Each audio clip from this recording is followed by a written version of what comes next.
Sa isang maalikabok na lungsod na binansagang Santa Marcela, ang init ng katanghalian ay tila isang nagbabagang plansa na dumadagan sa aspalto ng presinto ng pulisya. Ang magulong agos ng burokrasya, ang nagpatong-patong na mga papeles ng traffic violation, at ang walang tigil na pagdating at pag-alis ng mga sasakyan ay pangkaraniwang tanawin na lamang. Walang sinuman ang mag-aakala na sa araw na iyon, sa isang tahimik na sulok ng paradahan, ay magaganap ang isang pangyayaring iayanig sa buong institusyon, magpapabago sa pananaw ng marami, at magmumulat sa kanilang mga mata na ang panlabas na anyo ay madalas na mapanlin lang. Isang babaeng may maliit na pangangatawan ang nakatayo, kaharap ang isang pulis na may matipunong katawan sa parking lot ng Santa Marcela City Police Station. Ang lugar kung saan matagal nang kinumpiska at hindi pa rin naibabalik ang motor ng kanyang nakababatang kapatid. Dumating siya na may simpleng pag-asa, ang mabawi ang sasakyang pag-aari ng kanilang pamilya. Ngunit hindi niya kailanman inasahan na si Police Staff Sergeant Danny Morales, ang pulis na may malaking katawan at aroganting mukha, ay bigla na lamang siyang susuntukin sa mukha, walang babala, walang awa, at walang pakialam kung ang ginagawa niya ay nasasaksihan ng kanyang mga kasamahan na nakatayo, sa di kalayuan, na ilang segundo lamang ang lilipas ay matitigilan sa pagkabigla ng matuklasan nila kung sino talaga ang babaeng ito. Makakamit kaya ni Alena ang katarungan, o magpapatuloy si Danny Morales sa pagyurak sa mga mahihina at pagmamaliit sa sinumang hindi mukhang makapangyarihan? Nang tanghaling iyon, ang araw ay tila isang nagliliyab na mata sa kalangitan, tumatago sa manipis na ulap at sinusunog ang ibabaw ng aspalto sa mga lansangan ng Santa Marcela. Payapa ang mga hakbang ni Alena Reyes, habang tinatawid niya ang likurang bakura ng presinto, isang lugar na karaniwang ginagamit para sa flag ceremony tuwing umaga. Ngunit ngayon tila isang abandonadong entablado sa ilalim ng nakakapasong sikat ng araw. Ang kanyang pananamit ay kaswal ngunit malinis. Ang maputing balat ay bahagyang pinagpapawisan. Ang maninipis niyang labi ay mahigpit na nakatikom, nagpapakita ng matinding konsentrasyon, at ang kanyang itim na buhok na may butterfly cut ay malambot na bumabagsak sa magkabilang gilid ng kanyang mukha. Suot niya ang isang sage green na tank top na tinernuhan ng manipis na puting cardigan na nakabukas, at puting cargo shorts na nagpapakita ng kanyang mahahabang binti, lumilikha ng impresyon ng isang simpleng dalaga sa edad na 23. Ngunit ang talas ng kanyang mga mata ay nagpapahiwatig ng isang di pangkaraniwang katalinuhan. Sa loob ng opisina, ang pakiramdam ay mabigat at nakakapanikip, kahit na maluwag ang service area, dahil ang hangin doon ay tila walang laman at walang bakas ng anumang pakikiramay. Doon unang nagkaharap si Alena at si Staff Sergeant Morales. Isang lalaki sa edad na 43, may matipunong katawan at mga umbok ng kalamnan. Ngunit ang tamad niyang mga mata at mapagmataas na mukha ay agad na hinusgahan si Alena batay lamang sa kanyang panlabas na anyo. Kukunin mo raw ang motor ng kapatid mo. Ang kanyang boses ay malalim at magaspang. Matagal na ritong nakatingga yan. Nahuli sa checkpoint kahapon. Kung gusto mong mailabas agad, may administrative fee na 10,000 piso. Bukod pa iyan sa multa na nabayaran niyo na. Tinitigan niya si Alena mula ulo hanggang paa, na para bang ang kaswal na damit ng dalaga ay sapat na upang hatulan na wala itong kakayahang tumutol o lakas ng loob na sumagot. Ngunit nanatiling kalmado si Alena. Sa isang matatag na tingin at malumanay ngunit matigas na boses, sumagot siya, "Sergeant, walang ganyang karagdagang bayarin sa ilalim ng batas. Bayad na po lahat ng multa namin." Ang mapanuyang ngiti sa mukha ni Morales ay biglang naglaho, napalitan ng inis na gumuhit sa kanyang noo.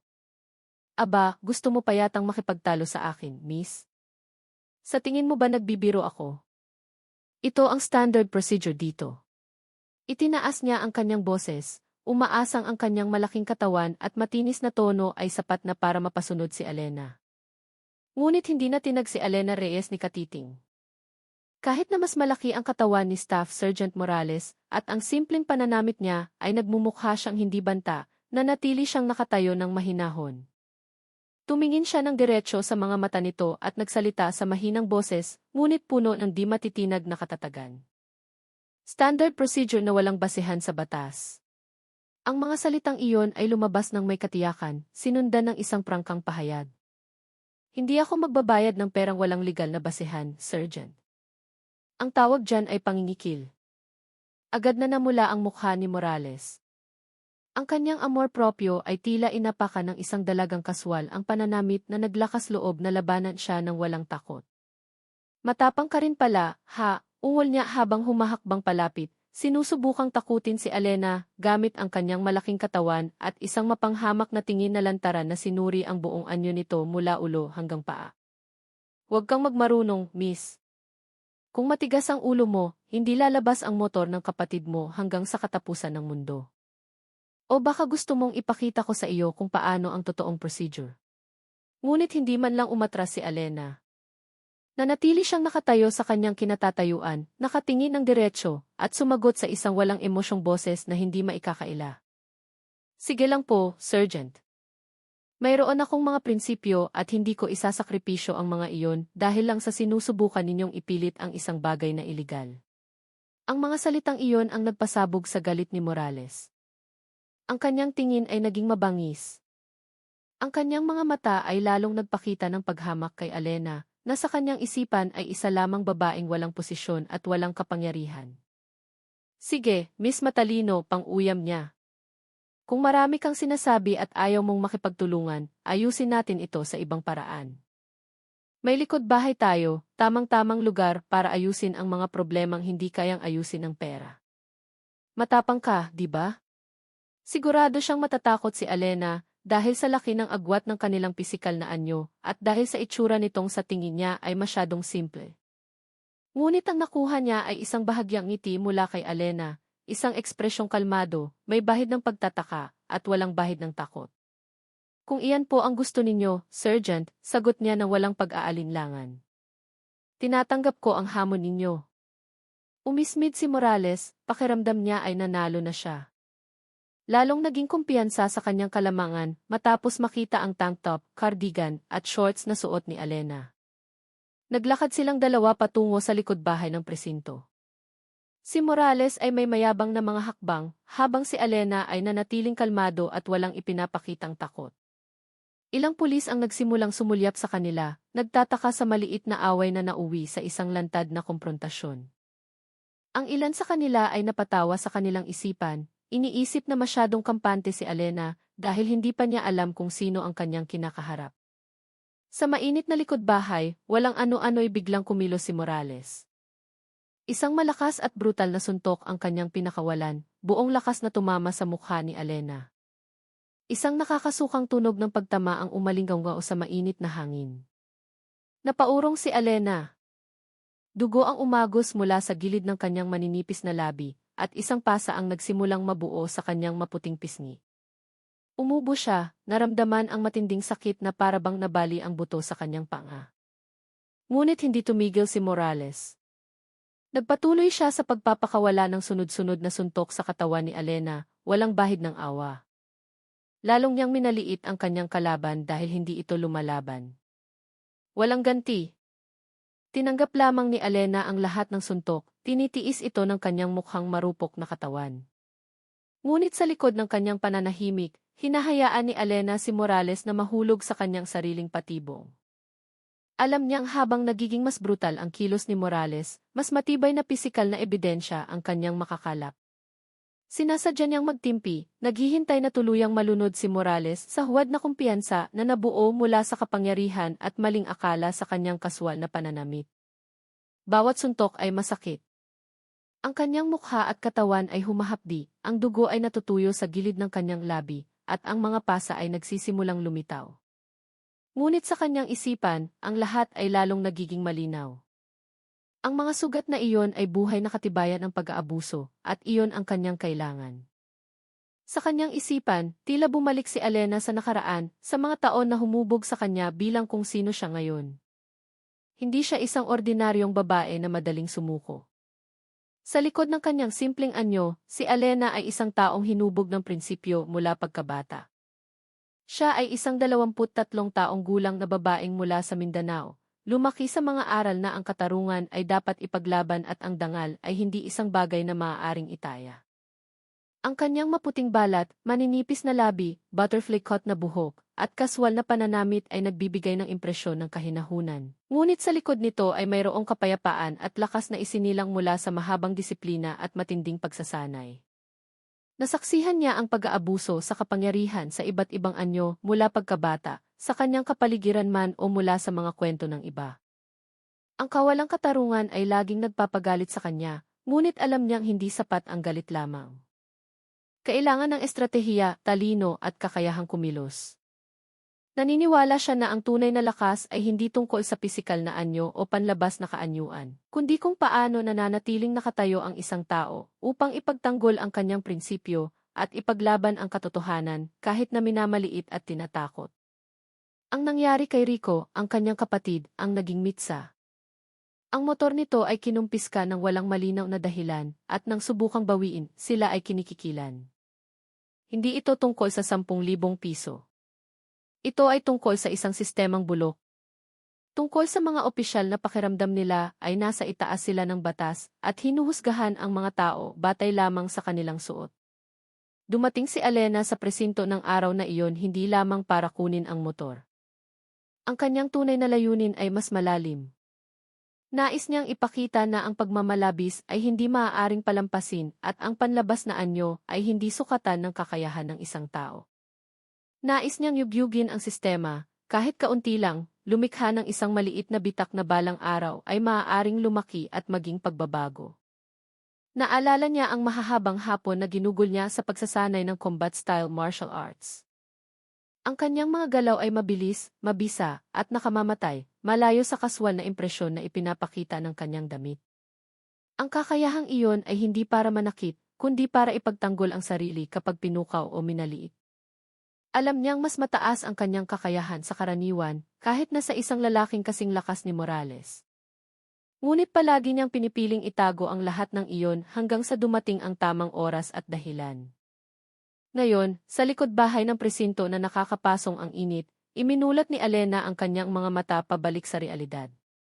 Ang sakit sa kanyang mukha ay isang maliit na halaga na handa niyang bayaran para sa isang mas malaking layunin.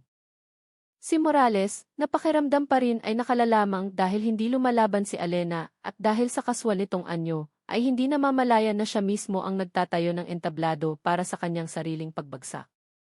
Ang paunang paglaban ni Alena Reyes, na tila pasibo, ay hindi nagpakita ng kahinaan. Sa likod ng katahimikang iyon, naghihintay lamang siya ng tamang sandali. Ang sandali kung kailan si Staff Sergeant Morales ay tuluyan ng malulunod sa kanyang kayabangan at lahat ng saksi ay nagtipon na upang masaksihan na ang panlabas na anyo ay maaaring lubos na mapanlinlang. Ang likod bahay ng Santa Marcela City Police Station, na dati tahimik, ay nagsimula ng punuin ng mga pulis na mausisa. Ang tunog ng paulit-ulit na suntok ni Morales at ang pigil na daing ni Alena ay umakit sa atensyon ng ilang tauhan na nakaduty. Si Police Captain Hernan Corpus, Police Corporal Cindy Ramos, at Police Sergeant Teodoro Teddy Guzman, na kanina inagmamasid lamang mula sa malayo, ay dahan-dahang lumapit. Malinaw nilang nakikita ang anyo ni Morales, isang malaking pulis na kilala sa kanyang arogante at marahas na pag-ugali na binubugbog ang isang dalagang mukhang mahina at kaswal ang pananamit. Ang ilan sa kanila, nang hindi namamalayan, ay nakiisa sa pagmamaliit kay Alena dahil lamang sa kanyang simpleng itsura. Anong nangyayari rito, Morales? Tanong ni Captain Corpus, sinusubukang maging otoritatibo, bagamat kilala niya ang ugali ng kanyang tauhan at minsan na ring minaliit si Alena dahil sa kanyang panlabas na anyo. Itinigil ni Morales ang kanyang pagsuntok. Humihingal siya, ngunit isang ngiti ng tagumpay ang malinaw na nakaguhit sa kanyang pinagpapawisang mukha. Ito, Kapitan, sabi niya sabay turo kay Alena, na kahit may pasa sa mukha at duguan ang labi ay nanatiling nakatayo ng tuwid. Masyadong madaldal itong babaeng to. Sinabi ko na sa kanya, kung gusto niyang mapabilis ang pagkuha sa motor niya, bayaran lang niya ang administrative fee. Pero sinasabi niyang pangingikil daw. Sinulyapan niya ang damit ni Alena, ang tank top, manipis na puting cardigan, at shorts, na para bang gusto niyang bigyang katwiran ang kanyang ginawa sa pamamagitan ng pagusga na hindi karapat-dapat igalang ang dalaga. Tama po siya, Kapitan, sambit ni Alena. Ang kanyang boses ay nanatiling kalmado, bagamat bahagyang nanginginig dahil sa sakit. Tumanggi lang po akong magbayad ng perang walang legal na basehan. Ang motorsiklo ng kapatid ko ay kinumpiska ng walang malinaw na dahilan at lahat ng multa ay nabayaran na namin. Ito po ay purong pangingikil. Si Corporal Ramos, isang batang pulis, ay tumingin kay Alena na may halong pag-aalala at pagdududa, na nagmumula pa rin sa kaswal na anyo at butterfly cut na buhok ni Alena na hindi tugma sa inaasahan niyang imahe ng isang taong malakas. Nagbuntong hininga si Sergeant Guzman at bumulong, "Sige na, sundin mo na lang ang procedure. Huwag mo nang pahirapan ang sarili mo," habang sinusulyapan ang damit ni Alena na para bang nanghihinayang sa katigasan ng ulo nito na itinuturing niyang kamangmangan. Tumawa ng mahina si Morales, maihimig ng pang-iinsulto. Muli niyang sinuri ang damit ni Alena. "Narinig mo iyon, miss? Lahat ng tao rito alam ang patakaran. Ikaw lang ang nagpapakabayani. Kung gusto mong mailabas yang motor ngayon, magbayad ka. Kung hindi, huwag kang umasang maiuwi mo iyan." Humakbang siya palapit, ang kanyang malaking katawan ay nagtatangkang manakot, at muli niyang tiningnan ang damit ni Alena bilang simbolo ng kahinaan. "Saka, ano bang ginagawa mo rito? Babaeng tulad mo na ganyan ang suot, anong gagawin mo?" Ngunit hindi na tinag si Alena. Ang kanyang mga mata ay nanatiling nakatutok sa mga mata ni Morales na may buong katatagan. "Kaya kong panindigan ang prinsipyo ko," sabi niya sa boses na malumanay ngunit tumatagos.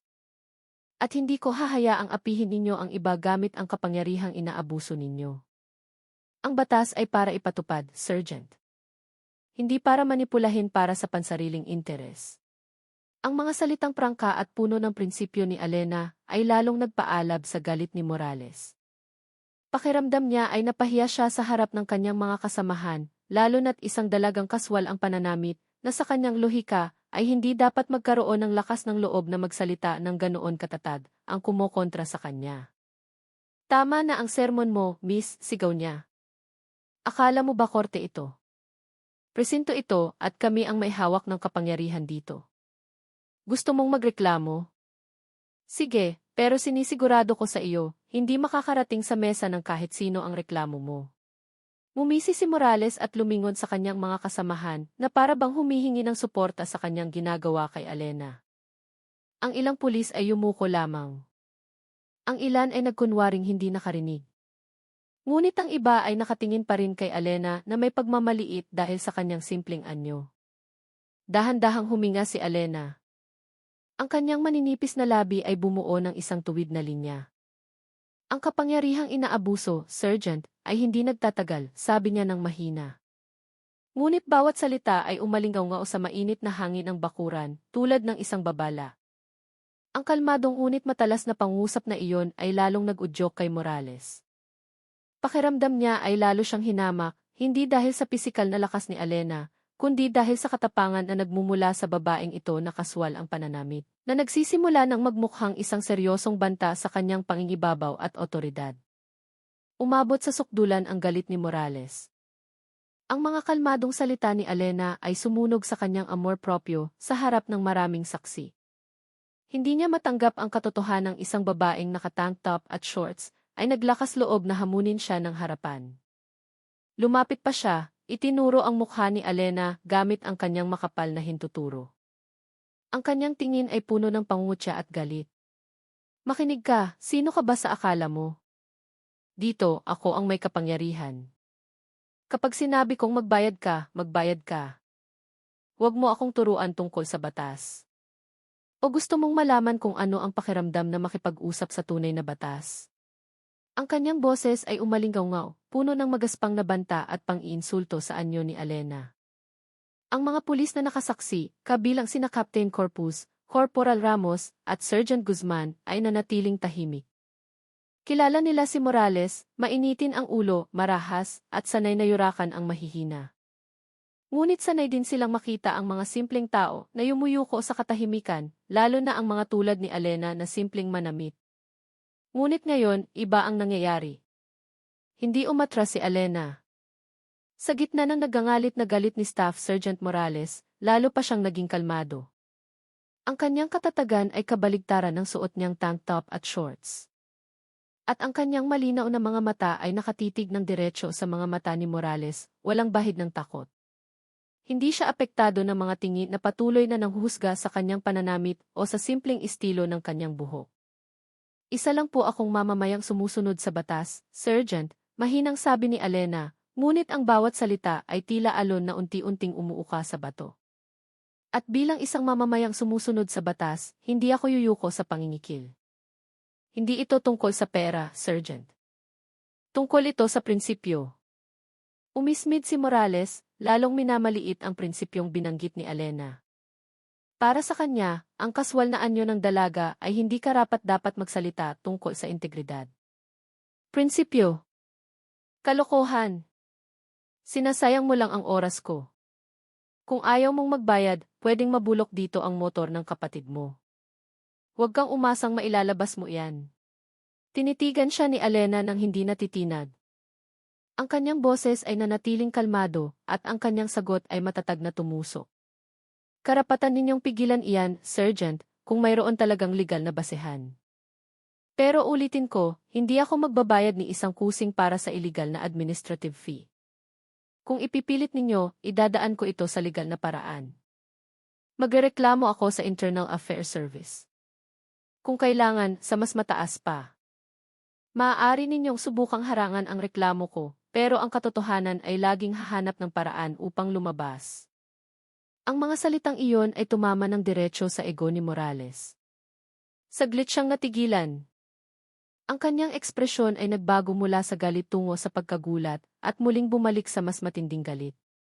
Hindi niya talaga inaasahan na ang dalagang nakatayo sa harap niya, na may butterfly cut na buhok, simpleng damit at pasadong mukha, ay maglalakas loob na magsalita ng ganoon katapang. Mayroong isang bagay kay Alena na nagparamdam sa kanya na talo na siya mula pa sa simula, isang tahimik na kumpiyansa na salungat sa kanyang hitsura. Ang di matitinag na tiwala sa sarili ni Alena ang siyang nag-iwan ng pinakamalalim na sugat sa amor proprio ni Morales. Ang paglaban na ito ay hindi na niya tinitingnan bilang galing sa isang ordinaryong mamamayan, kundi isang lantad na pang-iinsulto na naglantad sa kahinaan ng kanyang ego sa harap ng kanyang mga kasamahan. At hindi niya iyon matatanggap. Ang lakas ng loob mong pagbantaan ako, sigaw ni Morales, tuluyan nang nawala sa kontrol. Ang kanyang boses ay dumagundong, hindi lang dahil sa galit, kundi dahil sa pagkataranta. Akala mo ba biro ito? Ako si Staff Sergeant Morales. Hindi mo alam kung sino ang kinakalaban mo. Nanigas ang kanyang mga kalamnan, ang kamao niya ay kumuyom. Pakiramdam niya ay kailangan niyang bigyan ng leksyon si Alena na hindi nito malilimutan. Naniniwala siya na sa ganoong kaswal na pananamit, madali lang itong takutin sa pisikal na paraan. Namula ang kanyang mukha at umumbok ang mga ugat sa kanyang leg. Ang banta ni Alena na magreklamo at ang matigas niyang pagtanggi sa harap ng maraming saksi ay nagpakulo sa kanyang kahihiyan at amor proprio. Para kay Morales, isa lang ang paraan para maibalik ang kanyang otoridad, karahasan. Kailangan niyang patunayan na ang mga taong tulad ni Alena, na sa tingin niya ay isang babaeng nagmamarunong at simpleng manamit, ay hindi dapat humamon sa kanyang otoridad sa harap ng publiko. Tama na ang katapangan mo, miss, sigaw niya ulit. Ang kanyang tingin ay matalim, puno ng pang-iinsulto kay Alena na nakatayo pa rin suot ang tank top, shorts, at may bahagyang nakalugay na buhok. Akala mo matatakot mo ako. Akala mo makakalabas ka rito nang hindi nakakatikim ng nararapat na leksyon. Umatras si Morales ng ilang hakbang, inilagay ang sarili sa gitna ng likod bahay na lalong umiinit dahil sa sikat ng araw at sa namumuong tensyon. Ang kanyang kilos ay umakit ng atensyon ng mas maraming pulis na papalapit, na curious sa drama sa pagitan ni Morales at ng babaeng kaswal ang pananamit. Ang ilan sa kanila, kabilang si Sergeant Guzman, ay naglabas pa ng kanilang mga cellphone at nagsimulang mag-record ng palihim. Umaasang makakakuha ng aliw mula sa palabas ng isang pulis na binubugbog ang isang matigas ang ulong babae na sa tingin nila ay sobrang tiwala sa sarili dahil hindi nito namamalayan ang pagkakaiba ng kanilang lakas at katayuan. Ako, si Staff Sergeant Morales, hinahamon kita, malakas niyang sigaw, hindi lang para kay Alena kundi para sa lahat ng pulis na nakapaligid sa kanila at nakatingin sa simpleng anyo ni Alena nang may mapanuyang tingin. Ayusin natin ito na parang mga lalaki. Ngayon din. Isang laban, isa sa isa. Kung manalo ka, ilalabas ko ang motor ng kapatid mo ngayon din at personal akong hihingi ng tawad. Umisi siya ng masama, ang kanyang mga mata ay kumikinang sa kayabangan na nagmula sa paniniwalang siguradong matatalo si Alena. Pero kung matalo ka, doble ang babayaran mo at ang motor na iyon ay mananatiling ebidensya magpakailanman. Natahimik ang mga tao at pagkatapos ay nagbulungan. Maging si Captain Corpus, na kanina pa nagmamasid, ay nagsalita na, sinusubukang umawat. Ano ba ito, Morales? Huwag kang sumobra. Tingnan mo nga ang itsura niya. Ang kanyang sinabi ay nagpapahiwatig ng pagdududa na kayang sabayan ni Alena ang ganoong laban. Ngunit binaliwala ito ni Morales.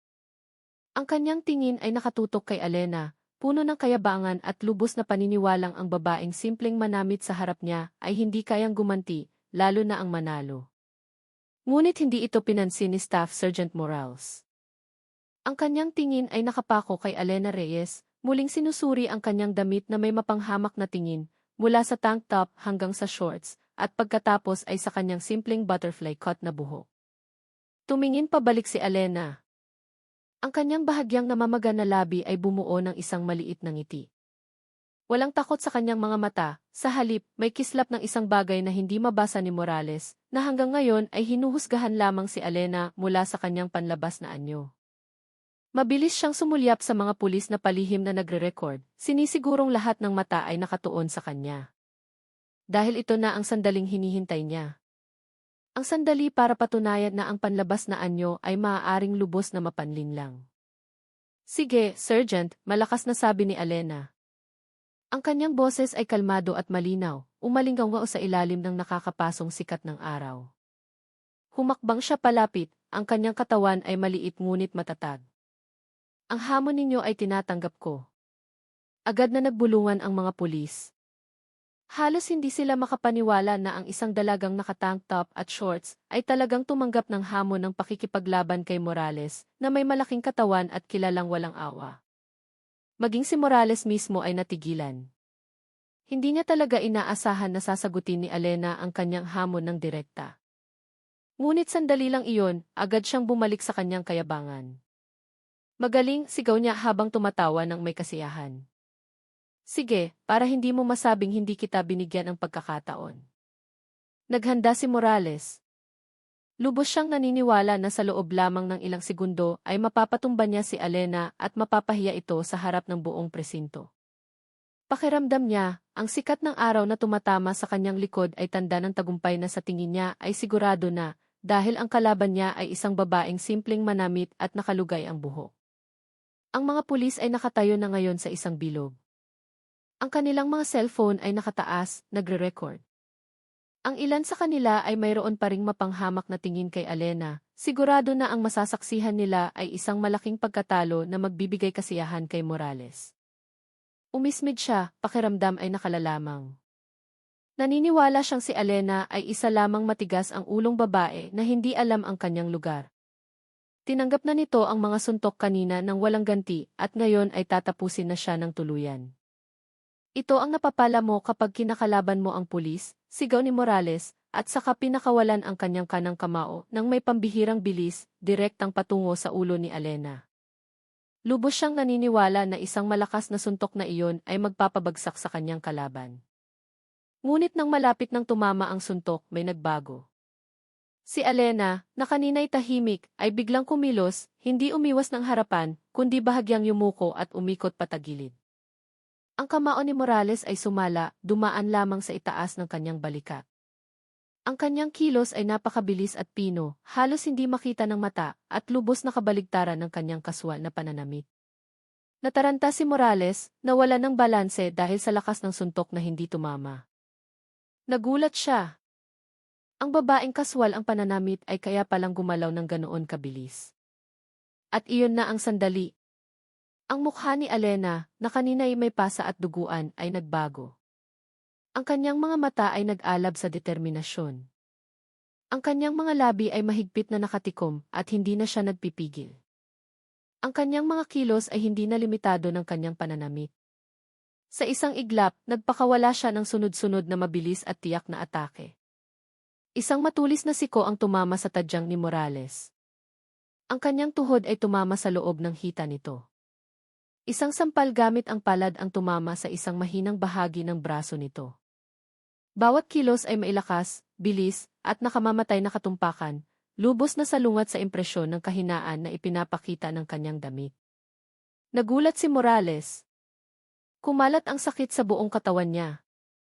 Sinubukan niyang gumanti, ngunit si Elena ay masyadong mabilis, ang kanyang mga galaw ay parang anino na hindi mahawakan. Si Morales, na laging umaasa sa pisikal na lakas at pananakot, ay hindi handa na harapin ang isang teknik sa pakikipaglaban na higit pa sa kanyang pangunawa. Ang malaking katawan ni Morales ay nanghina. Ang kanyang matitipunong mga kalamnan ay hindi makahabol sa bilis at liksi ni Elena. Samantala, patuloy na umatake si Elena. Sa loob ng ilang segundo, isang tiyak na suntok ang tumama sa baba ni Morales, sinundan ng isang malakas na atake sa kanyang sikmura. Napaubo si Morales ng malakas. Nanigas ang kanyang katawan dahil sa matinding sakit. Sinubukan niyang manatiling nakatayo, ngunit ang kanyang mga tuhod ay nagsimulang manghina. Ang kaswal na damit ni Elena ay nagbigay sa kanya ng kalayaan para kumilos. Sa isang huling kahangahangang galaw, ipinulupot niya ang kanyang paa sa likod ng tuhod ni Morales at itinulak ito ng malakas hanggang sa ang malaking lalaki ay bumagsak sa mainit na semento. Bumagsak ng malakas ang katawan ni Morales. Hirap siyang huminga. Ang kanyang mga mata ay nanlaki sa pagitan ng pagkabigla at sakit. Sinubukan niyang bumangon, ngunit dinaganan na siya ni Elena. Ikinulong ang kanyang mga braso sa likod gamit ang isang mahigpit na hawak na halos hindi nakikita. Pumigla si Morales ngunit walang magawa. Si Morales, na kanina'y pakiramdam ay nakalalamang, ay bugbog sarado na ngayon, hirap huminga, at hindi makapaniwala na natalo siya ng isang taong kanyang minaliit dahil sa panlabas na anyo. Ang mga pulis na kanina ay masigasig na nagre-record ay natahimik. Ang mga cellphone ay nakataas pa rin, ngunit ang mga kamay na maihawak nito ay nanigas. Sina Captain Corpuz at Sergeant Guzman ay nakatayo lamang, hindi makapaniwala sa kanilang nasaksihan. Sa loob ng wala pang isang minuto, isang dalagang nakatank top at shorts ay nagawang pabagsakin si Staff Sergeant Morales na may malaking katawan gamit ang isang hindi pangkaraniwang teknik sa pakikipaglaban.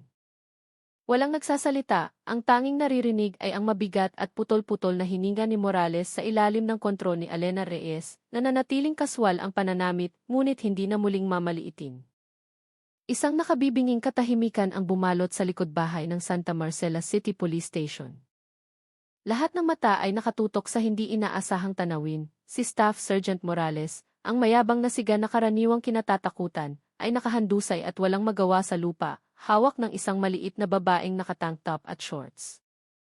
Ang mga pulis na kanina ay abala sa pagre-record ay nakatitig na lamang sa kanilang mga cellphone na bukas pa, nasasaksihan ang kahiyahiyang pagkatalo ng isang kasamahan sa kamay ng isang taong kanilang minaliit dahil lamang sa pananamit. Silang lahat ay natigilan, gulat, nalilito, at dahan-dahang nakaramdam ng paghanga na maihalong respeto sa babaeng kaswal ang pananamit. Biglang isang itim na sasakyan ng pulisya ang pumasok sa bakuran. Mula rito ay bumaba ang isang lalaking nasa katanghaliang gulang na may matikas na tindig at malakas na otoridad. Siya si Police Colonel Antonio Tony De Leon, ang hepe ng Santa Marcela City Police Station. Seryoso ang kanyang mukha. Ang kanyang mga mata ay sinuri ang mga tao at huminto sa anyo ni Elena na nakadagan kay Morales. Bahagya siyang nagulat, malinaw na hindi niya inaasahan na ang babaeng simpleng manamit ay kayang magpabagsak ng kanyang tauhan ng ganoon kabilis at kalinis. Lumapit si Colonel De Leon. Anong nangyayari rito? Tanong niya. Ang kanyang boses ay mabigat, puno ng otoridad, ngunit may bahid ng pagtataka na hindi maitago habang tinitingnan ang pagkakaiba ng anyo ni Elena at ng kanyang kakayahan. Agad na tumayo si Elena mula kay Morales, tumayo ng tuwid at magalang, na para bang hindi siya galing sa isang pisikal na labanan sa harap ng publiko. Ang kanyang kaswal na damit ay medyo gusot, ngunit ang kanyang kilos ay kalmado, tila sanay na sanay. Umubo si Morales, sinusubukang bumangon ng may kahirapan. Ang kanyang mukha ay namumula, hindi lang dahil sa sakit, kundi dahil sa kahihiyan na nabugbog at napahiya ng isang babaeng kanina itinuring niyang walang kalaban-laban. Ang tingin ni Colonel De Leon ay nakatuon na ngayon kay Elena. Pinagmasdan niya ang kanyang tindig na kalmado, ngunit alerto, ang paraan ng kanyang pagtayo, at ang paraan ng pagpunas niya sa duguan niyang labi na may kilos na tila likas at sanay. Ang lahat ay pamilyar. Mayroong isang bagay sa babaeng ito na kakaiba sa impresyon na ipinapakita ng kanyang tank top at shorts. Nahuli ng kanyang matalas na mata ang bawat detalye, ang paraan ng paghinga ni Alena, ang pagtatasa niya sa sitwasyon, at kung paano niya kinontrol ang laban ng may mataas na katumpakan. Iyon ay hindi isang bagay na kayang gawin ng isang ordinaryong tao. Lumapit pa si Colonel De Leon. Ngayon, ang tono ng kanyang boses ay bahagyang nagbago, mas mapanuri. Paumanhin, miss, sabi niya ng dahan-dahan. Nakikita kong mayroon kang pambihirang kakayahan sa pakikipaglaban na hindi tugma sa iyong pananamit. Tumango lamang si Alena ng marahan, hindi sumasagot. Nanliit ang mga mata ni Colonel De Leon.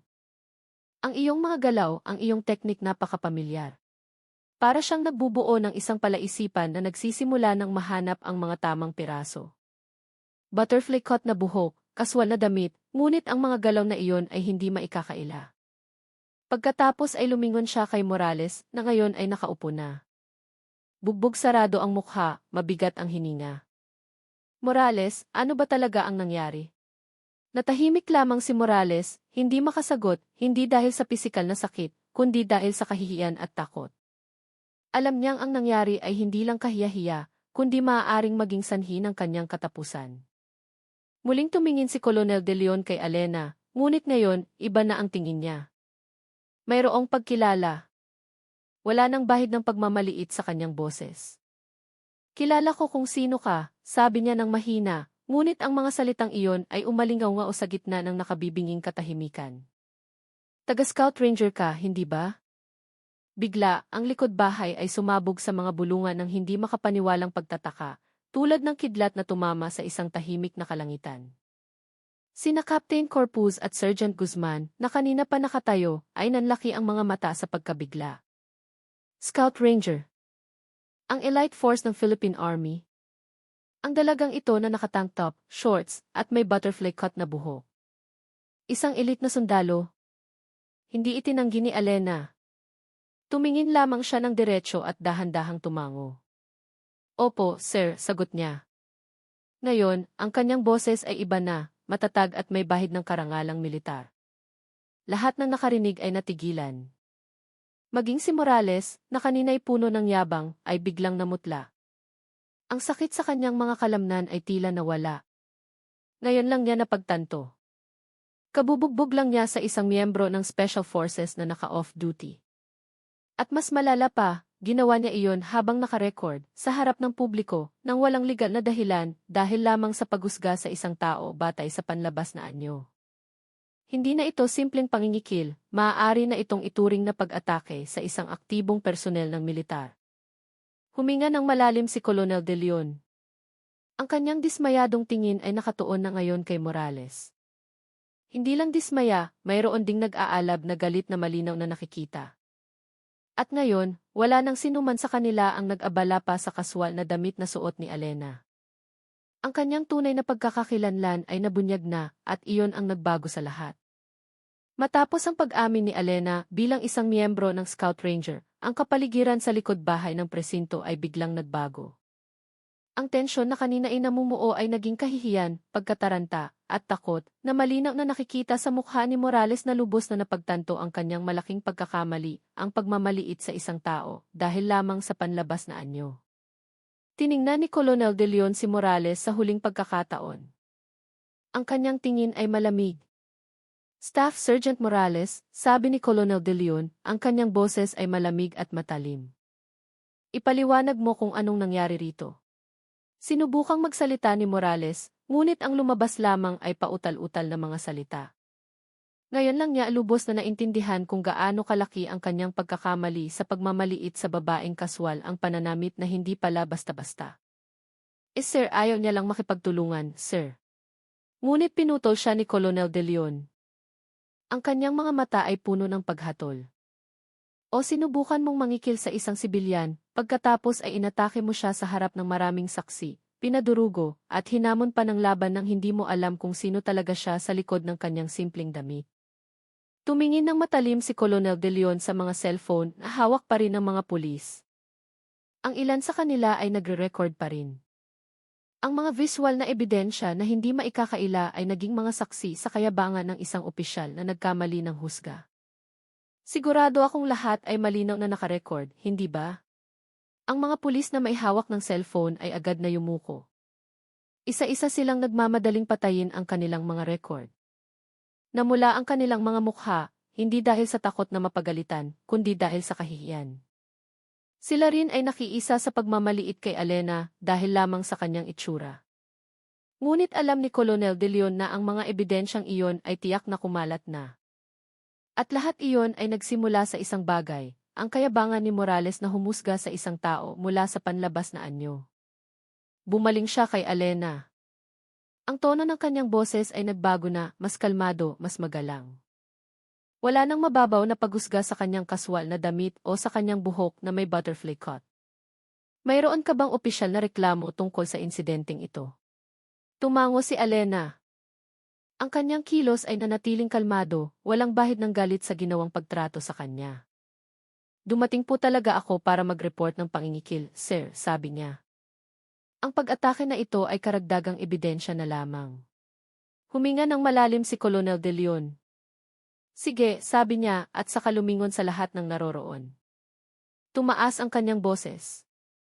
Hindi ko papayagan ang anumang uri ng korupsyon at pag-aabuso sa kapangyarihan sa unit na ito. Ang ginawa ni Staff Sergeant Morales ngayon ay isang kahihiyan sa institusyon ng At lahat iyon ay nagsimula sa kanyang kayabangan na humusga sa isang tao dahil lang sa damit. Ang tingin ni Colonel De Leon ay bumalik kay Morales. Ang kanyang mga mata ay malamig at puno ng paghatol. Batay sa mga record, testimonya ng iyong mga kasamahan, at pag-amin ng biktima, opisyal kang sinuspinde sa iyong tungkulin simula ngayon din. Ang mga salitang iyon ay tumama kay Morales na parang kidlat sa isang maaliwalas na araw. Ang kanyang mukha na bugbog sarado na ay lalo pang namutla. At hindi lang iyan, dagdag ni Colonel De Leon. Mag-uutos ako ng isang masusing internal na investigasyon. Ang proseso ng iyong tuluyang pagkatanggal sa serbisyo ay magsisimula na. Pananagutan mo ang lahat, kasama na ang pangingikil at pag-atake sa isang sibilyan. Ihanda mo ang iyong sarili na harapin ang mga legal at institusyonal na kahihinatnan pagtatapos niya. At tandaan mo, lahat ng ito ay nangyari dahil minaliit mo ang isang tao dahil lang sa kanyang itsura. Bumagsak ang katawan ni Morales sa lupa, hindi dahil sa mga suntok, kundi dahil sa katotohanang mas matindi pa sa anumang sakit. Ang kanyang karera ay wasak, ang kanyang reputasyon ay nawala, at ang kanyang hinaharap ay madilim, lahat dahil sa kanyang sariling kayabangan. Ang ibang mga pulis ay natahimik lamang. Walang naglakas loob na tumutol. Naintindihan nila ang isang bagay, sa pagkakataong ito, tapos na talaga si Morales, at lahat ay nagsimula sa maling paghusga kay Alena Reyes. Matapos ang matigas na desisyon ni Colonel De Leon, ang kapaligiran sa presinto ay gumaan. Tila may isang malaking pabigat na naalis. Isang mahalagang aral ang naitanim sa isipan ng lahat doon, huwag kailanman humusga sa isang tao batay sa kanyang panlabas na anyo. Si Staff Sergeant Morales, na bugbog sarado, ay agad na dinala palayo, hindi para bumalik sa kanyang mesa, kundi para simulan ang proseso ng legal at administratibong paglilitis na wawakasan ang kanyang karera bilang isang alagad ng batas. Isang karapat-dapat na katapusan para sa isang taong umabuso sa kapangyarihan at minaliit ang mga mamamayan. Ang mga pulis na nakasaksi sa lahat ng iyon, na kanina'y kasama sa pagmamaliit kay Alena, ay nakatingin na ngayon sa kanya ng may tunay na respeto. Lumingon si Colonel De Leon kay Alena. Isang bahagyang ngiti ang nabuo sa kanyang mukha. Alena, humihingi ako ng paumanhin para sa abala at hindi magandang pagtrato na naranasan mo at ng iyong kapatid. Ito ay isang mansa sa aming institusyon at tinitiyak kong hindi na maulit ang ganitong pangyayari. Tumango si Alena. Ang kanyang tingin ay nanatiling kalmado. Salamat po, sir. Nais ko lang pong maipatupad ang katarungan. At iyan ay maipapatupad, sagot ni Colonel De Leon ng may katiyakan. Tumawag siya ng isang opisyal. Tulungan ninyo si Miss Alena sa lahat ng papeles. Siguraduhing mailabas ang motorsiklo ng kapatid niya ngayon din nang walang anumang bayad. Mabilis na kumilos ang opisyal, hindi nag-atubiling sumunod. Sa loob ng ilang minuto, ang lahat ng burokrasya na kanina ipinahirap ni Morales ay naging maayos. Wala nang iligal na singil, wala nang paligoy-ligoy na dahilan. Ang motor ni Rico, na siyang pinagmulan ng problema, ay sa wakas ay nailabas. Tinitigan ni Alena ang motor. Isang maliit na ngiti ang nabuo sa kanyang mukha. Ngunit hindi lang motor ang nakuha niya ngayon, kundi pati na rin ang prinsipyong kanyang ipinaglaban. Ipinakita niya na ang katotohanan ay maaaring magmula sa kahit sino, kahit sa isang babaeng simpleng manamit. At ang mapang-aping kapangyarihan ay maaaring yugyugin basta't mayroong katapangan. Ang insidenteng ito, na na-record at nasaksihan ng marami, ay magiging isang walang hanggang paalala sa loob ng presinto na iyon. Nakamit ni Alena Reyes ang katarungan, hindi lang para sa kanyang sarili at kay Rico, kundi para sa bawat mamamayan na naging biktima ng pagmamalabis ng mga nasa kapangyarihan. Nilisan niya ang presinto ng araw na iyon hindi bilang isang biktima, kundi bilang isang simbolo ng katarungan, nag-iwan ng isang bakas na hindi mabubura sa isipan ng bawat nakasaksi sa kanya. Samantala, para kay Staff Sergeant Morales, ang mundo ay gumuho. Matapos ang suspensyon at pagsisimula ng proseso ng pagkatanggal, umuwi siya na bugbog sarado ang katawan at mas wasak ang puso. Ang kanyang karera ay tapos na, ang kanyang amor proprio bilang lalaki at pulis ay durog na. Ang kanyang mga gabi ay naging isang pagdurusa. Sa tuwing sinusubukan niyang matulog, ang mukha ni Alena, kalmado ngunit nakamamatay, ay laging lumilitaw sa kanyang isipan. Ang alaala ng mga tiyak na suntok, ang tingin ni Colonel De Leon na puno ng pagkadismaya, at ang mga bulungan ng kanyang mga kasamahan na ngayon ay tumitingin sa kanya na parang basura. Lahat ng iyon ay nagpahirap sa kanyang isipan. Ngunit iyon ay simula pa lamang. Ilang araw matapos ang insidente, nagsimulang gumapang ang tunay na takot sa buhay ni Morales. Nagsimula ito sa mga tawag mula sa hindi kilalang numero sa kalagitnaan ng gabi. Walang boses, tanging isang nakakatakot na tawa o isang malungkot na daing na nagpatindig ng kanyang balahibo. Pagkatapos ay mapuputol ang linya. Ngunit alam ni Morales na hindi ito isang biro. Galing ito sa mga taong kanyang sinaktan noon. Ang mga biktima ng kanyang pangingikil na kanyang minaliit dahil sa kanilang hitsura o katayuan sa buhay. Lumala ang teror. Isang umaga, nakita niyang flat ang gulong ng kanyang sasakyan. Dose-dosenang pako ang nagkalat sa harap ng kanyang gate. Kinagabihan, binato ng maliliit na bato ang bintana ng kanyang kwarto, nag-iwan ng mahabang lamat sa salamin. Nagsimula siyang matakot ngunit hindi naglakas loob na mag-report sa pulisya. Paano pa? Pinagtaksilan niya ang kanyang sariling institusyon. Maging ang kanyang mga kasamahan ay galit na sa kanya. Ngunit ang pinakamatinding pagpapahirap ay ang terror sa kanyang isipan. Nagsimula si Morales na makakita ng mga anino sa gilid ng kanyang mata. Pakiramdam niya ay palagi siyang pinagmamasdan. Ang mga mukha ng kanyang mga biktima ay isa-isang lumitaw. Isang maliit na tindero na kinumpis kanya ang motor dahil hindi makapagbigay ng lagay. Isang matandang babae na ang pensyon ay kanyang ipinit dahil sa mga dahilan sa papeles. Isang binata na kanyang binugbog dahil lang sa inis. Ang mga mukha na iyon ay bumabagabag sa kanya ngayon, humihingi ng ganti, tinatawanan ang kanyang pagbagsak. Lalo siyang pumayat. Lumalim ang kanyang mga mata. Nagsimula ng malagas ang kanyang buhok. Hindi siya makakain, hindi makatulog. Bawat tunog sa pinto ay tila isang banta. Ang kanyang buhay ay naging isang impyerno ng walang tigil na paranoia. Dumating na ang karma para sa kanya, hindi sa anyo ng rehas, kundi sa pamamagitan ng isang terror na hindi nakikita, mas masakit kaysa sa anumang formal na parusa. Ang kwento ni na Alena Reyes at Staff Sergeant Morales ay isang salamin ng dalawang panig ng buhay, katarungan at pag-aabuso sa kapangyarihan. Mula sa isang pangyayari sa mainit na likod-bahay ng presinto, isang malalim na aral ang natutunan, huwag kailanman humusga sa isang tao batay sa kanyang panlabas na anyo. Si Alena, na may maliit na pangangatawan, kaswal na pananamit, sage green na tank top, puting cardigan, cargo shorts, at butterfly cut na buhok, ay nagpatunay na ang tunay na lakas ay hindi laging nakikita sa labas. Sa likod ng kanyang pagiging simple, mayroong mga prinsipyo at kakayahan na hindi maaaring maliitin. Itinuro niya sa atin na ang potensyal at karakter ng isang tao ay higit pa sa nakikita sa ibabaw, na ang katarungan ay laging hahanap ng paraan, kahit na mabagal at masakit. Ang laban ni Elena sa presinto ay hindi lamang isang pisikal na laban. Ito ay isang metapora ng mahabang pakikibaka laban sa kayabangan, korupsyon, at pag-aabuso sa kapangyarihan. Bawat kilos ay may katumbas na resulta. Si Staff Sergeant Morales, na matagal ng pakiramdam ay hindi kayang galawin ng batas, ay ngayon ay umaani ng bagyo. Ang pisikal at mental na teror na bumabagabag sa kanya ay isang manifestasyon ng karma, isang paalala na ang kasamaan ay hindi kailanman makakatakas sa mga kahihinatnan. Kung hindi mula sa batas, mula sa moral na pabigat na hindi kailanman mabubura. At si Elena, hindi niya kailanman ipinagmalaki ang kanyang pangalan, hindi niya sinabi kung sino talaga siya. Dumating lamang siya bilang isang ate na ipinaglalaban ang karapatan ng kanyang kapatid. Ngunit ang kanyang maliit na kilos ng araw na iyon ay yumanig sa buong institusyon.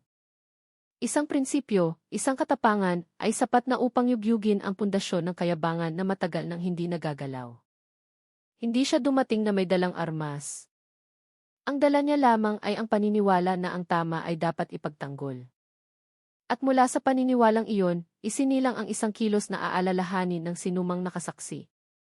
Ngayon, ang motor ng kanyang kapatid ay naibalik na, ngunit ang mas mahalaga, ang dignidad ng mga ordinaryong mamamayan na matagal nang inaapakan ay muling naiangat, hindi ng sistema, kundi ng isang taong tumangging yumuko sa kawalang katarungan.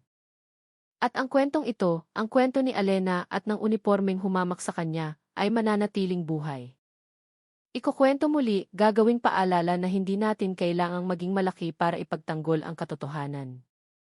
Kailangan lang nating maging matapang.